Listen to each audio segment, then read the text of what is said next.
இந்த புலர்காலை பொழுதில் நம்முடைய அருள் நேரத்தில் ஆயிரம் நல்ல நல்ல செய்திகளை, இறைநெறி சம்பவங்களை நாம் பார்த்து வருகின்றோம். அந்த வகையில் ஆனந்த ஆரம்பத்தில் அடியவரை காத்த அன்புக்கரம் பற்றி பார்க்க இருக்கின்றோம்.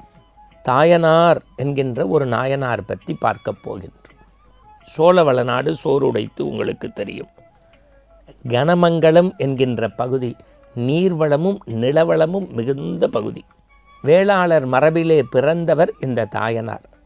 வந்தவர்களுக்கெல்லாம் வயிறாறு சோறு கொடுக்கக்கூடிய வேளாளர் குலத்திலே ஒரு தலைமை குடிமகனைப் போல, ஒரு பண்ணையைப் போல வசதியோடும் வாய்ப்போடும் வாழ்ந்தவர்.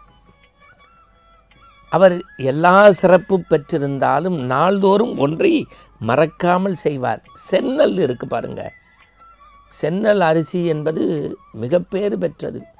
அந்த சென்னல் அரிசியும் செங்கீரையும் மாவிடுவையும் வைத்து கொண்டு எல்லாம் வல்ல உலகத்தினுடைய பரம்பொருளாக இருக்கக்கூடிய சிவபெருமானிடத்தில் வைத்து மனமுருகி பிரசாதமாக படைத்துவிட்டு உண்பதுதான் வழக்கம். அதை தவிர அடியார் பெருமக்களுக்கும் அமுது படைத்தார்.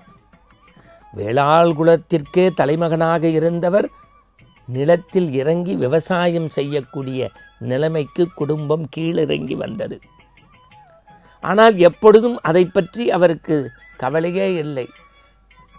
விதை நெல்லுக்காக போய் அவர் வேலை செய்வது, கூலி வேலை பார்த்து சம்பா நெல்லையாவது பெற்று அரிசியாக்கி கீரையோடும் மாவடையோடும் ஆண்டவனுக்கு சமைத்து பிரசாதம் தர வேண்டும் என்பதை தன் வாழ்வின் மரபாக வைத்திருந்தார். இவர் வயிற்று கஞ்சிக்கும் வழியில்லை, வெறும் தண்ணீரை குடித்து வந்தார். சில சமயங்களில் கொல்லைப்புறத்தில் இருந்த வெறும் கீரையை அடிசிலாக்கி உண்டு வந்தார். வறுமையின் உச்சத்தை தொட்டார். ஆனாலும் எம்பெருமானுக்கு படைப்பதற்காக சென்னல் கீரை மாவிடு இவற்றை தயார் செய்து ஒரு நண்பகல் வேளையிலே தலையில் சுமந்து கொண்டு எம்பெருமான் திரு ஆலயம் நோக்கி புறப்பட்டு போகின்றார். இவருடைய துணைவியாரும் அருகே வருகின்றார், கையிலே சொம்பு பஞ்சகவியத்தோடு.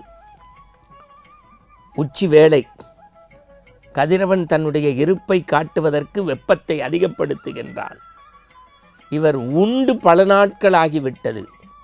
அன்னந்தண்ணி ஆகாரம் இல்லாமல் ஒட்டிய வயிறோடு வாழக்கூடிய தாயனார் அந்த வெயில் வெப்பம் தாழாமல் அடுத்த அடி வைப்பதற்கு முன்பு கொஞ்சம் சரிந்து தடுமாறி கீழே விடுகின்றார்.